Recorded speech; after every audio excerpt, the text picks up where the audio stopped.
Thank you for inviting me. Today I'm going to be talking about screening for cancer in nursing home patients. And the title says it's almost always a bad idea, which it is, and that's what I'm going to be explaining today. In addition to nursing home patients, much of what I say will be applicable to any frail older person.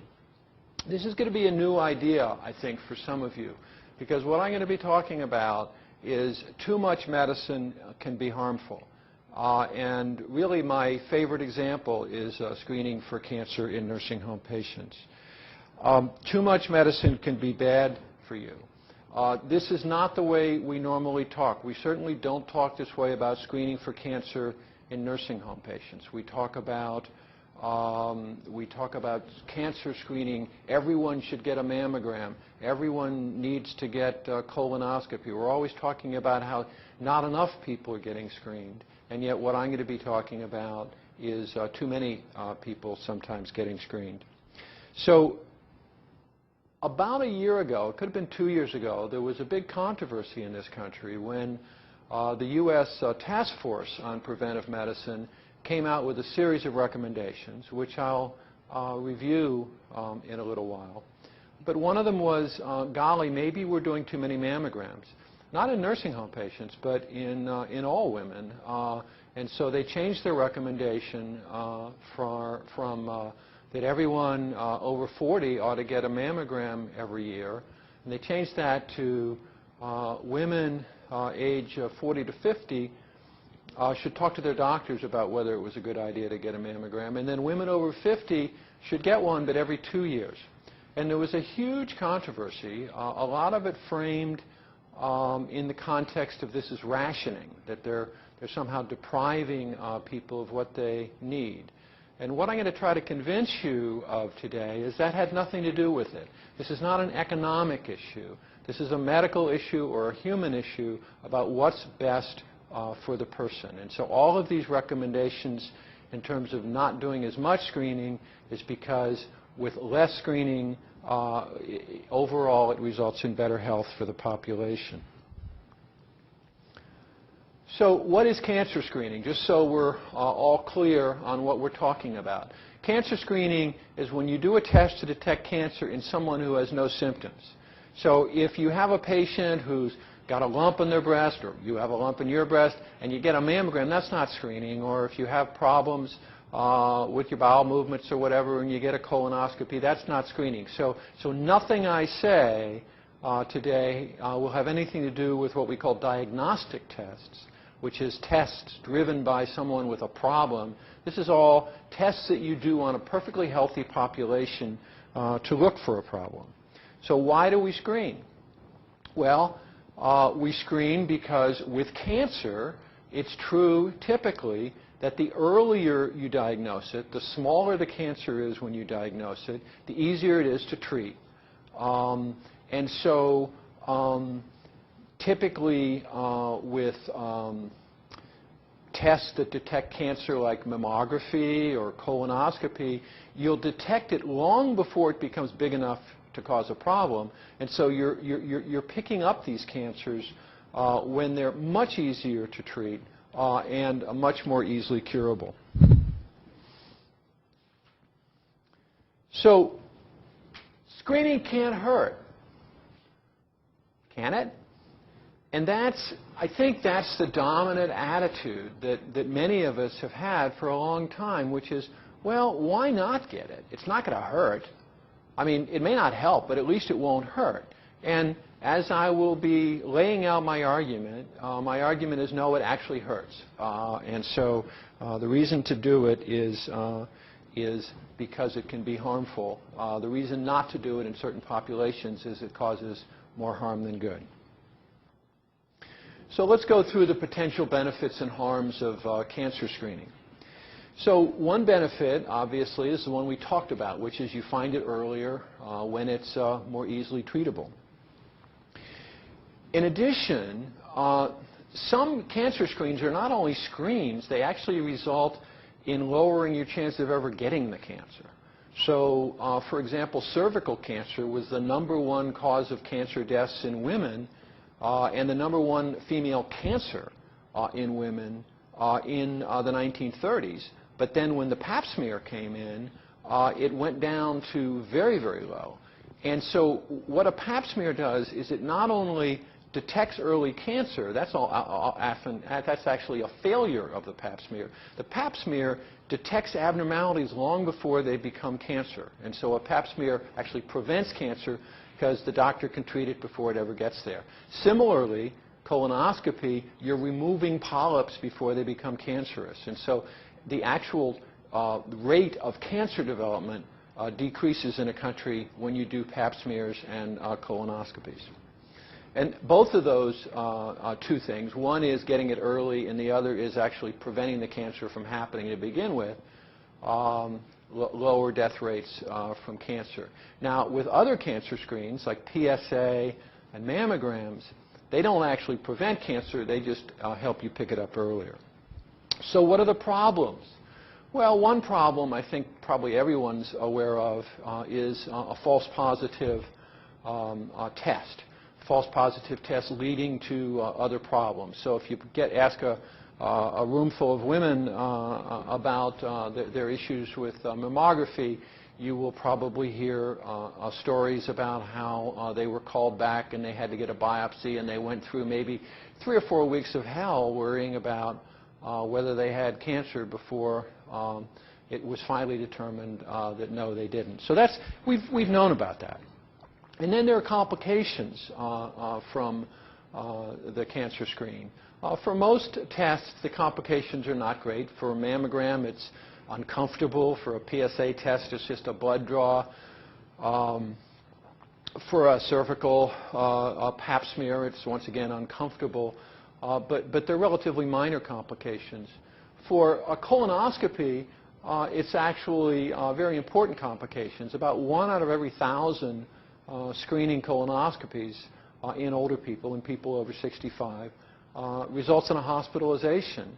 And actually 1 out of every 10,000, they die of the complications. So that's rare, 1 out of every 10,000, but when you're talking about applying this to a population, that adds up, and then you have to remember that the benefit is not overwhelming. I mean, 95% of us will never develop colon cancer, so it can only benefit the 5% that are going to get it. And so we have to be careful to balance the benefits from the risk. Now, in the normal population, in people, in men and women over age 50 to age 75, there's no doubt that with any of these, with the colonoscopy and with the mammogram, and with the pap smear, there's no doubt that the benefit far outweighs the risk. And that's why our major message from physicians and from public health experts over the past 30 years is, get your mammograms, get colonoscopy, get your pap smear.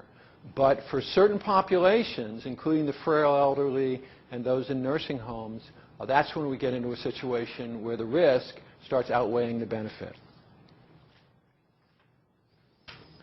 So let me just go through a couple of examples now of some of these problems. This is the number of false positive tests. So this is like if you have a woman who does not have breast cancer and she gets a screening mammogram, what are her chances of being told, hey, you have to come back for further testing? And as it's shown there, about 7.5% of all women in the Medicare age who come in for a mammogram who don't have breast cancer will still get called back for additional tests. 1% of them will get biopsy. And what that means is that if you're a woman and you come in every year for your mammogram, after 10 years, you'll have had a 1 in 10 chance of having a biopsy. So that's a price we pay. It's not an overwhelmingly terrible price, but it is a price in terms of side effects of a screen. Much more important, and one that we really haven't paid attention to until recently, is the problem of overdiagnosis. And I would still think that the vast majority of Americans are not familiar yet with the concept of overdiagnosis, and even there are still a substantial number of physicians and nurses who are not all that comfortable with the concept of overdiagnosis. And what overdiagnosis means is when you find a cancer that would otherwise never have bothered the patient. So there is no doubt, and I will go through some of the evidence with you, that this happens, that when you screen, you find cancers sometimes that never would have become apparent during that person's lifetime. They would have lived happily ever after, never knowing that they may have had a cancer. And when you find it, then what happens is you have to treat it. And so that means that people are getting diagnosed and treated with surgery or radiation or chemotherapy for diseases that they never would have been bothered with in their lifetime if the screen had not been done. So this is a complicated slide. And what this does is it describes kind of the trajectory of a cancer. It actually describes four sort of sample trajectories of a cancer. And on the vertical axis is the size of the cancer. So all the cancers start down on the lower left-hand corner of that graph when they're like a cell and they start dividing. And they can start dividing fast or they can start dividing slow. So let's just take that slow, that line that says slow. And now on the horizontal axis is time.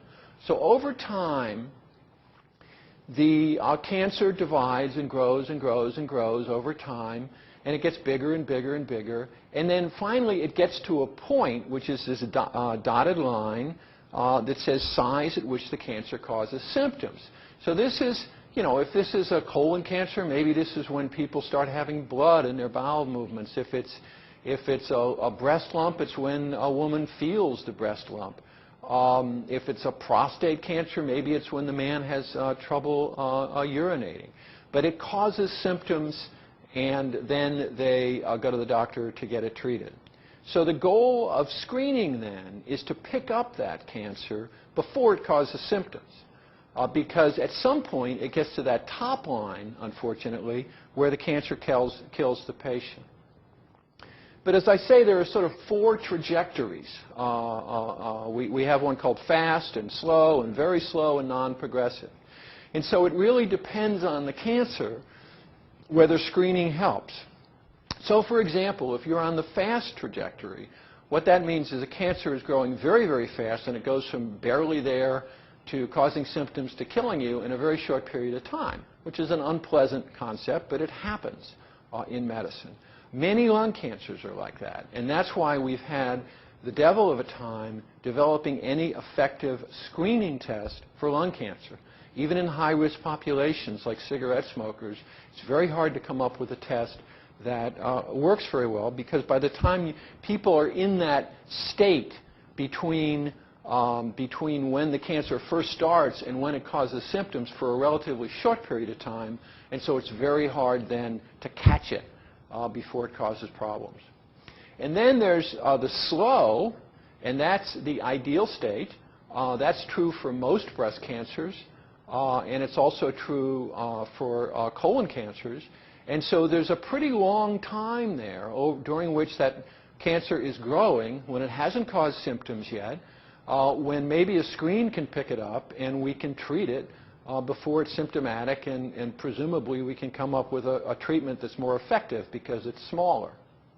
Now what we don't want to do is detect cancers that are on the very slow growth rate, because what happens is over on the right-hand side of that graph is a line that says death from other causes.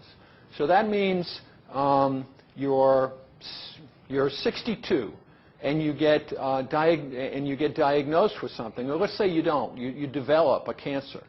And it slowly grows and slowly grows and slowly grows. But it grows so slowly that when you die at age 81 from a heart attack, you still don't know you had the cancer. Now, if someone diagnoses that thing when you're age 68, and you undergo surgery and chemotherapy, you've gone through something that you didn't need. You've subjected yourself to treatment that you didn't need. Ironically, you'll be grateful because you think you will need it. No one will be able to say, hey, you didn't really need this because you're going to die at 81 before it becomes a problem. You don't know that. So you're very grateful, and I'll show you some examples of that. But you didn't need it. And then some cancers are non-progressive. Many prostate cancers are non-progressive, which means they grow a little and then they just sort of stay there and they don't get any bigger. And it would be, criminal to diagnose them because then you want, and we can't, once you diagnose it, you can't say, oh, well, this one's non-progressive versus this one's not. You're just left with something called cancer. And so what happens is those cases get treated and they get subjected to treatment that person didn't need. One way of looking at it is, let's say there's a woman, a 55-year-old woman, and she's in New York or San Antonio or somewhere, and she goes to her doctor and gets her mammogram, and the doctor says, oh, there's a small lump, and she gets further testing, and it's a cancer, and the doctor says, well, it's lucky we caught it when it was still small, and she gets a surgery, and then she gets chemotherapy, and she gets a little radiation.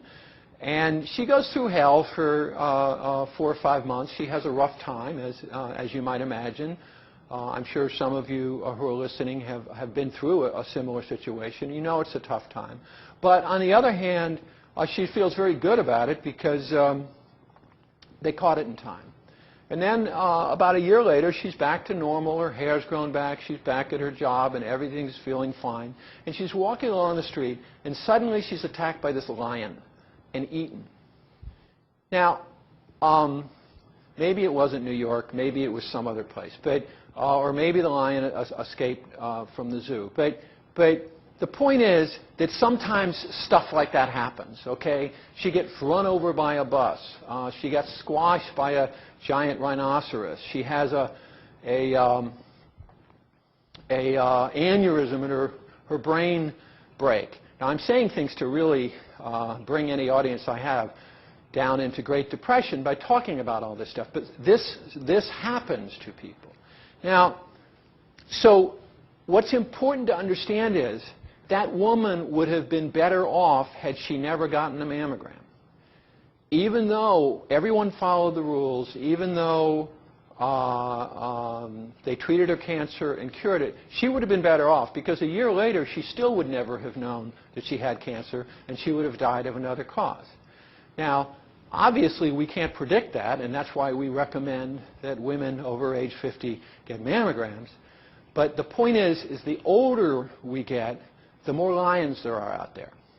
The older we get, the more other things come along which are going to shorten our life or at least end our life before we benefit from screening. And then what we're doing is we only have the bad effect of treatment without the benefit of having a life extension. So let's go through a couple of examples, but first I want to review what the current recommendations on screening are. And these have changed over the last couple of years, and they've changed rather dramatically because of new data from very large studies. And what I have on the left-hand column is the recommendations from the United States Preventive Services Task Force, which is a group of primary care physicians and cancer specialists. They're beholden to no one. Their recommendations are just based on what they think is best for the patient. This is not an economic agenda. It has nothing to do with saving money. It has to do with what's the best way to screen and reduce the health burden of cancer in this country. And then the American Cancer Society is on the right-hand side. They've always been relatively more in favor of screening, and they've changed also recently, which is really quite unusual. So for mammograms, as I said, the current recommendations, and I think probably a lot of people don't understand this yet, but the current recommendations are you get it every other year. starting at age 50. This is not to say you shouldn't get it during your 40s. If you have a first-degree relative who had cancer, then you get it earlier, or if you've had cysts in your breast, or various other reasons. There are a lot of reasons why you might want to get it in your 40s, but it's no longer routinely recommended for all women, and it's not recommended for every year anymore for all women. It's recommended every other year. The reason is, once again, it's overdiagnosis. What happened when we started doing routine mammograms every year on women starting at age 40 is we wound up with about 20% more women diagnosed with breast cancer than ever had it before. And we thought, oh, that was just a phenomenon, it'll come back to normal, but it never did. And so, and in particular, women in their 40s developed something called carcinoma in situ, ductal carcinoma in situ, or DCIS, and we were getting an epidemic of them, and those women would get radiation or a mastectomy. And it turned out that before we had mammograms, we weren't picking them up, and those things tend to resolve on their own. So that's what resulted in the change in recommendations, and why we should be spacing our mammograms every couple years rather than every year, because we're not going to be making as many overdiagnoses or false diagnoses, and yet we'll still pick up the cancer in plenty of time, because breast cancer tends to be a relatively slow-growing cancer. For colon cancer, I listed, it's rather complicated, but I listed all the ways you can get screened. You can get what's called a fecal occult blood. That's where you give a little stool sample, sample your bowel movement to the doctor every year. Or you can get a sigmoidoscopy, which is something about this long, that gets sticked up your rectum every 5 years. But what most people now do is they get a colonoscopy. And the recommendation for colonoscopy is to get one every 10 years. And I'll show you a little justification for that. And the recommendation also is to stop screening at age 75. Now, anytime, I'm a geriatrician, and anytime people say, well, don't do something over 75, you immediately think, oh, this is rationing. Once again, it ain't rationing. It's what's best for the patient.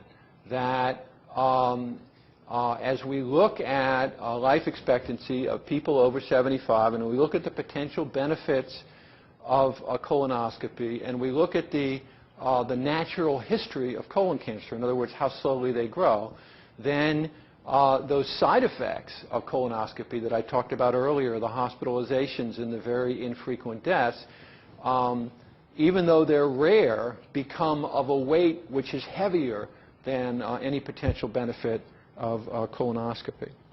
And then for prostate cancer, this has perhaps been the one screen where there's the most controversy now and the most change in opinions. I mean, up until 2 years ago, the American Cancer Society was recommending PSAs for everyone over age 40, and now with these 2 new big trials of PSA, which really showed almost no benefit and a lot of harm from screening PSA, the American Cancer Society has backed off and said it's an individual decision, and the U.S. Preventive Services Task Force has never recommended PSA because there's never been any good evidence that it did any good, and there's increasing evidence that it can cause harm.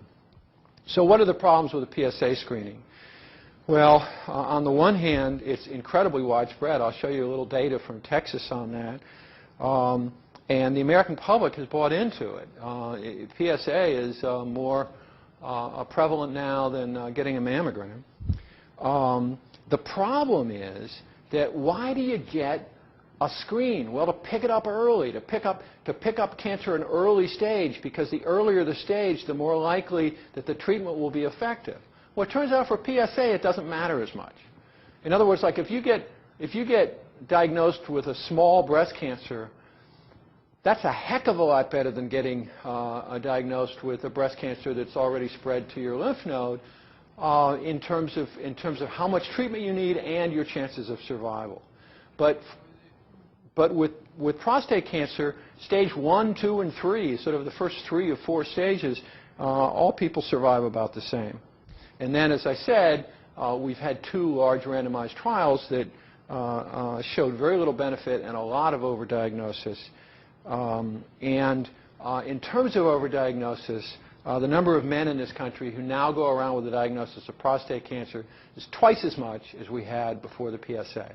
So what the PSA has done is it's doubled the diagnosis of prostate cancer. Those men, those twice as many men, half of those men who never would have been diagnosed during their lives, but now get diagnosed, treated, suffer the side effects of treatment, and, ironically enough, are grateful because they don't know that they were overdiagnosed. They think, oh, thank God, the doctor found it in time. So I mentioned that no one, the American Cancer Society, the U.S. Preventive Services Task Force, no one recommends PSA screening in populations with less than a 10-year life expectancy. Here are data looking at the percent of men in Texas, all the men in Medicare in Texas who get a PSA every year. And even, and the purple line is, I mean, whatever that color is, the blue line, chartreuse, it's one of those weird colors, aqua, is men over 85. And 40% of men over 85 in this country get a PSA test. Now, that's awful because you cannot define a cohort of men over the age of 85 who have a life expectancy of 10 years. Even if, if you take men age 85 who are in the best possible physical condition, still their average life expectancy is under 10 years. And certainly there's no way that 40% of men over 85 have that type of life expectancy. And yet that's the rate of PSA screening. So here's the other point about, this is a little complicated, but what this is a survival curve. And so at the left here is when you get diagnosed, and then along the horizontal axis is months. And then the different lines are how big is the prostate cancer. So stage 1 is a prostate cancer that's small, that stays in your prostate. And stage 2, somewhat bigger prostate cancer. Stage 3 means it's already gotten outside your prostate, and so it's eroding into something else. Now, stage 3 we consider really bad. And then stage 4 is when it's metastasized. In other words, it's spread to bone or some other organ. And this is the point that is a fundamental reason why we don't gain much for screening for prostate cancer. Because whether you get diagnosed with stage 1 or you get diagnosed with stage 3, the treatment is about the same and the survival is identical. So you don't gain anything in terms of survival by getting diagnosed early, except if you avoid stage 4. So this isn't true for any other cancer. It's certainly not true for breast cancer. The earlier you get diagnosed, the better. It's certainly not true for colon cancer. But for prostate cancer, the vast majority of men are being diagnosed with stage 1, 2, and 3, and they all have almost the same survival. This is just a graph showing us what's happened to the diagnosis of prostate cancer, the number of men diagnosed with prostate cancer in this country after the PSA was introduced. And so once again, it used to be that a man had about an adult male had about a 1 in 1,000 chance of getting diagnosed with prostate cancer every year. After PSA came out, it was about 2 in 1,000. So it more than doubled, a little more than doubled your risk of getting prostate cancer, which means then getting treated and all that. And those people in between, that million extra men, it's been calculated that there are 1 million men in this country who have been diagnosed with prostate cancer because of PSA testing, who, if we hadn't had the PSA, they never would have been diagnosed in their lifetime, and they never would have been bothered by the cancer. They had the cancer, it's just they never would have been bothered by it. So that's the reason for these recommendations. Especially for why the United States Preventive Services Task Force doesn't currently recommend PSA screening. And I think these recommendations are in evolution. I would not be at all surprised if PSA testing sort of evolved out of medicine over the next few years, because There's very little data supporting its use, and there's more and more and more data showing it can be harmful. For colon cancer, it's obviously incredibly useful. It's already resulted for colonoscopy. It's already resulted in a decrease in colon cancer. It's resulted in a decrease in colon cancer deaths, but there's an upper age. And let me just go through some of the rationale for that upper age. This is data that was accumulated before colonoscopes had been made popular, actually before they had been put into use. And so this was data from the 1960s and 70s in the Mayo Clinic, and they diagnosed people with large polyps. These are greater than a centimeter polyp. These are the type of polyps that get doctors excited these days. These are large polyps. They were diagnosed with the barium enema, which is, where they take x-rays. But back then, since they didn't have colonoscopes and they didn't want to do an operation just to remove a polyp, they just left them alone and followed these people. And then this shows if you have a big polyp, how long does it take for that polyp to develop into cancer?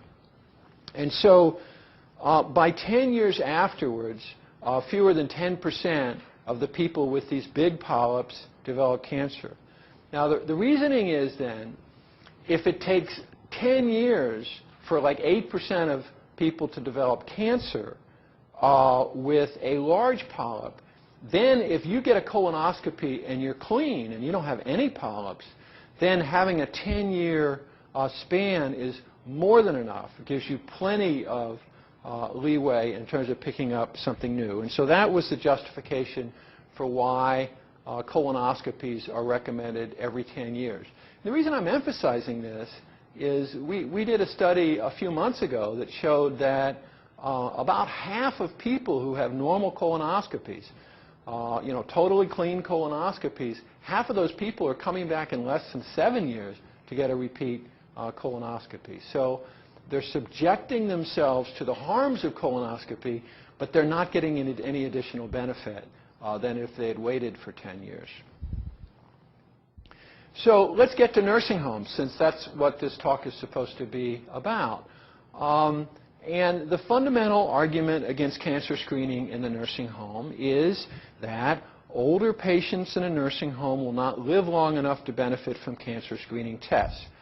So everything I've been talking about in overdiagnosis comes into play very much in nursing home patients who have a shorter life expectancy. Sad but true, we all are aware of that people living in nursing homes have a relatively short life expectancy, so they won't be able to benefit, will be picking up cancers that otherwise wouldn't have bothered them, and they're going to get treated for them. And so we're going to be subjecting them to the side effects of screening. We're going to be subjecting them to diagnosis and treatment, but without much benefit. So let's go into the evidence that older people in nursing homes don't live very long. I think we all realize that, but it's good to review the evidence. So what we're talking about here is, to go back to this trajectory then, we're talking about cancers that are on that slow trajectory, where normally if you're 50 or 60 or a healthy 74-year-old or whatever, you're going to benefit from screening for cancers that are on that slow trajectory. But what happens with the nursing home patients is that death from other causes gets slid to the left, and death happens before the benefit does. So I'm going to show you 3 survival curves. And these are curves where you start up in the upper left-hand corner and you get a population. And at the upper left-hand corner means 100% of those people are alive. And then as you go down, you get to where it says 0.8, that's 80% of them are alive, or down to 60% of them are alive. And that's over time. And so this curve just shows 3-year survival from a very, very large nursing home population, several nursing homes where they followed the survival. And this was separating them by a chest scale, which is just a way of looking at their overall health, including functional health and mental health, to see if we can separate them to predict people who will live the longest. And even taking the population that has the highest score, it's less than 50% of them will be alive in 5 years. There's not 5-year survival here. There's only 3-year survival. But if you project it out, it's less than a 50% 5-year survival. You can look at the same thing with activities of daily living, which is a good way of predicting survival in frail older populations. And once again, people who are good in their activities of daily living, have good scores, still have a very challenged survival. And you can look at it in terms of their social engagement, which is another, interestingly enough, it's a good predictor of survival in institutionalized population, how engaged people are with other people. That's why good nursing homes spend so much time trying to do socialization, because it does seem to matter a whole heck of a lot. Typically, a rule for frail older populations is if it affects quality of life, it's going to affect quantity of life. You know, if you do something that makes people happy, they're also going to live longer. And so, but once again, unfortunately, we can't find a population here that has a 5-year survival of 50%. So this is, once again, I'm probably making many in the audience rather depressed going over all these data about how people die, but this is the facts that we deal with. And just remember then that you don't want to diagnose something in that population which wasn't going to bother them for another 7 or 8 years, and yet we diagnose it and then treat it.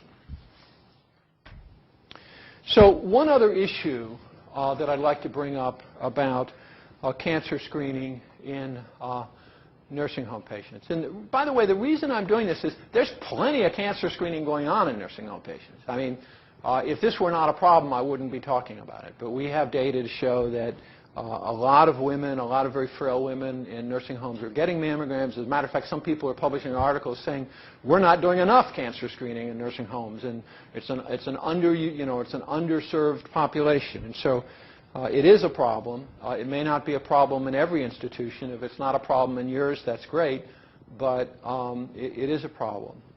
So the other issue that I find that I've had a lot of sort of personal relationship with, and I'm sure anyone who's a caregiver has been in this situation, is when you do any test in a cognitively impaired person, if you do any test in someone with dementia, with Alzheimer's disease, suddenly it's in a different dimension. Suddenly it's not, hey, look, I got to take a little blood, hold your arm, it'll stick, right? They're not going to remember that, right? So I think many of you have probably been in a situation where you had to get a test. It was important that you get a test, whether it was a blood draw, and something that was really routine became a traumatic experience. I mean, if you can imagine, you know, someone from the perspective of the cognitively impaired patient, they've forgotten the explanation. Suddenly there are these two people who are murmuring at them, and one of them's holding down your arm and sticking a needle in. I mean, it's like out of a bad movie, all right? And so what I'm saying is the price of getting the test is much higher in a cognitively impaired patient, at least can be. Some cognitively impaired patients can be quite docile and do anything, but it can be. It would be like an assault. It would be like people breaking into your room at night and assaulting it for some of these patients. So that's another price that cognitively impaired patients may have to pay for any test, and it makes clinicians then, I think, much more modest in our need for information. Because if we know that the personal price that the patient is going to pay for that information in terms of emotional distress is higher, then our need for information is ratcheted down. We have to take that into consideration. So there are challenges to reduce screening. And not just in nursing homes, but anywhere there are challenges to reduce screening. And one problem that has bothered me is that almost all the arguments thus far for reducing screening are framed in economic grounds. Like, It's wasting the government $1.1 billion a year. Well, no one likes economic, when you're thinking about your health or your mother's health, you don't want to be told, well, we're doing this to save money. That sounds like rationing. And it isn't about the money. It's about the health. It's about what's best for that patient. We published a study this year that got an enormous amount of publicity that was talking about overuse of colonoscopy. And I must have done 30 interviews with reporters or radio interviews. And every single one of them wanted to focus on the costs. And I said, look, I don't want to talk about costs. I want to talk about the human costs. Because if you talk about the costs, people just think it's rationing. And I would say I was successful in maybe 2 stories out of 30 in getting my message across, which is this is doing what's best for the patient, not what's cheapest for the healthcare system. And then the other thing I've already talked about, which is no one goes around saying, I've been over-screened, I've been over-treated. No one knows if they've been over-treated. They just know that they got a test, the doctor found a cancer, and it got treated. Thank God they found it in time. So there's no reward. No one's ever going to get sued for over-screening. And the converse, someone might. So there's no big motivation out there to reduce over-screening. So some of the issues in cancer screening then, this is, when I started out back in the old days,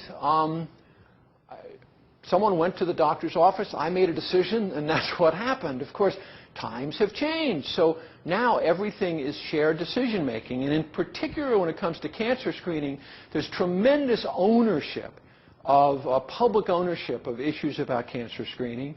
I find out about new findings at the same time my patients do.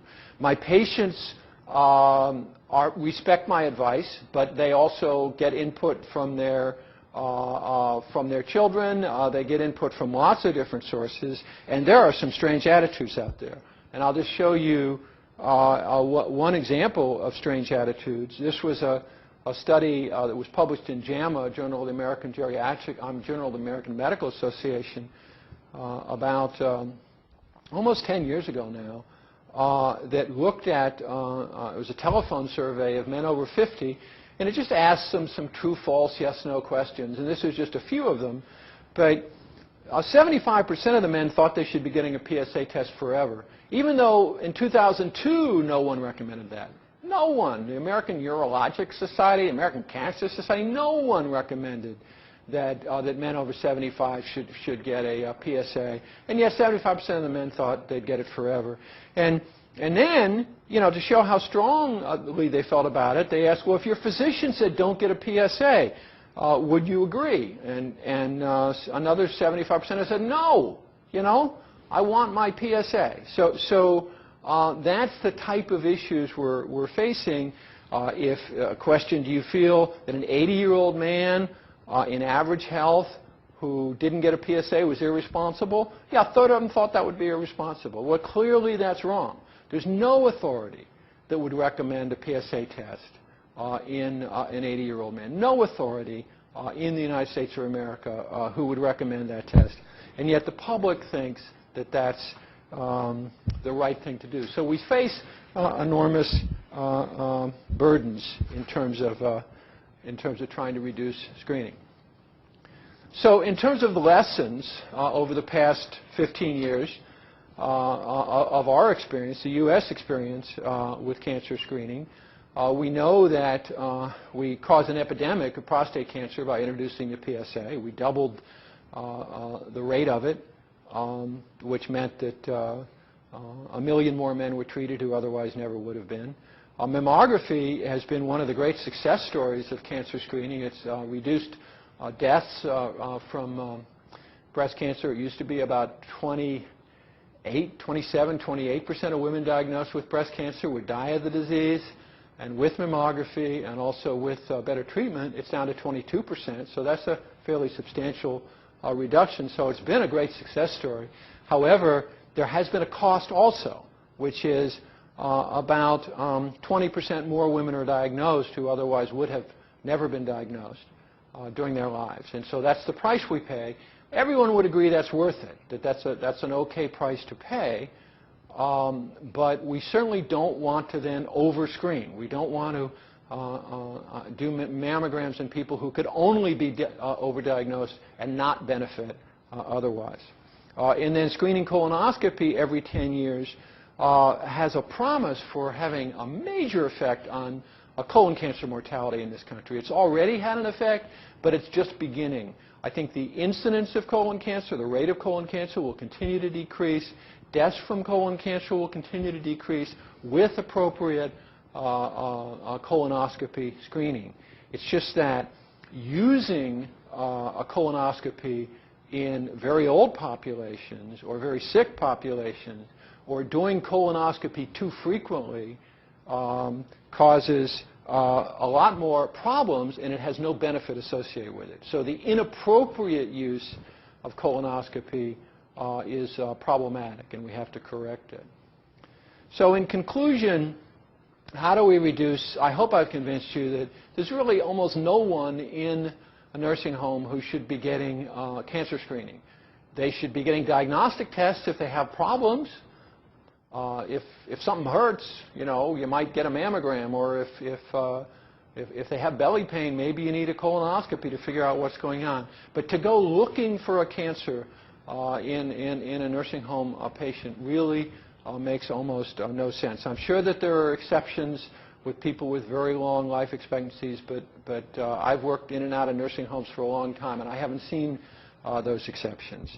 And the way to address this is to educate the public, to educate physicians, particularly about the issue of overdiagnosis, which, as I said, I think a lot of us were not aware of until recently, and to continually emphasize it's not about the money. It is not about the money. It's about doing what's best for the patient.